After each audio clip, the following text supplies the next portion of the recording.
Upland High School, Mr. Macias' World History class. This is the Monkut and Menelik II Review Lecture.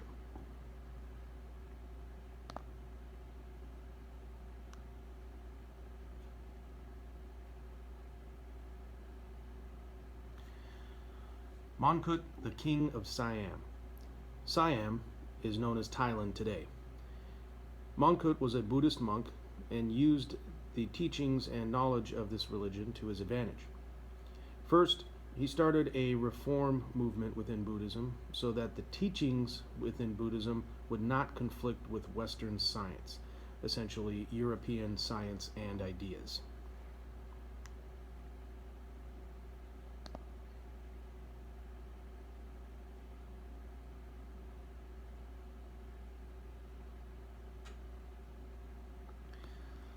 Second, Monkut studied European and American languages and science.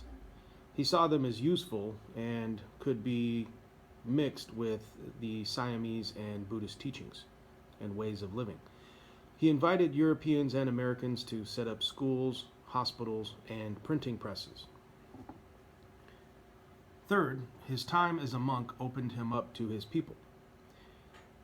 He ended the tradition of viewing the king as a god, and this allowed the people to not only open up to him, but they no longer feared the king, and so did not fear him as a leader and a ruler.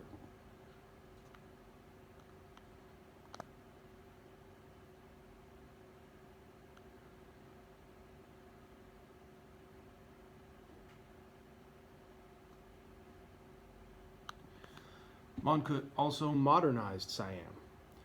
He used his European and U.S. contacts and understandings of European and American ways to modernize his country. He used treaties, laws, and trade agreements with the Europeans and the Americans to keep them from taking over Siam outright as one of their colonies.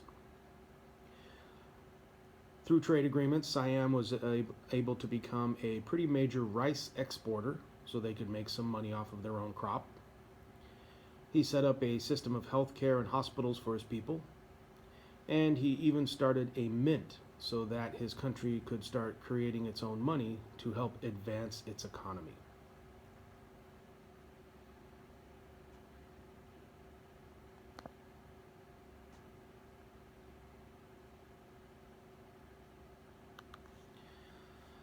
Menelik II.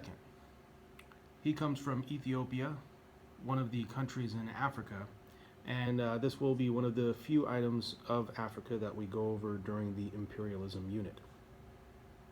But Menelik II became a king of Ethiopia, but he wanted to be the emperor of all of Ethiopia. So he attempted this in accomplished this using 3 steps. First, he conquered new territory that did not belong to the emperor. This made his kingdom, of course, much larger.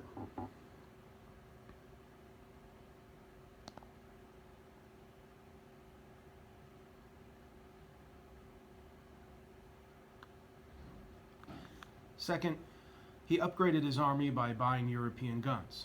He did this through various trade agreements, but they still used a traditional mix of spears and shields, but they were able to incorporate rifles as well. So definitely an upgrade for the army, especially compared with his rivals for power within Ethiopia.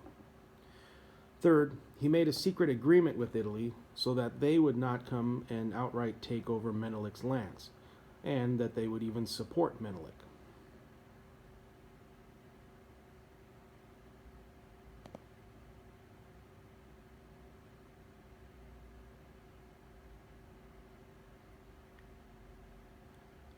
Menelik as an emperor and a conqueror.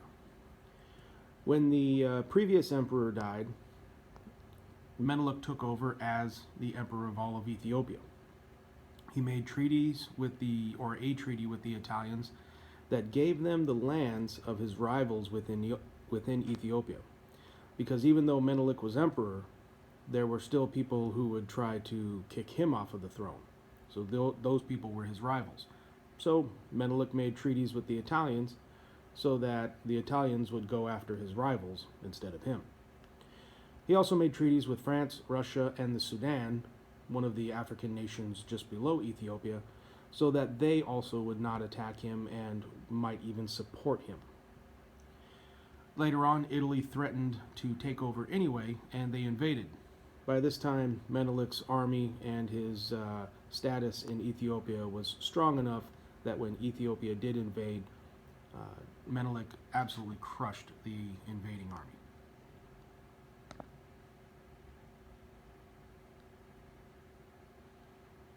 Menelik as a modernizer. He installed telegraph and telephone systems to increase and modernize communication, and he started schools which trained people for government work. So once all the fighting was done and Menelik did not have to worry about invasions anymore, he was able to spend the rest of his time as ruler in modernizing his country during peacetime.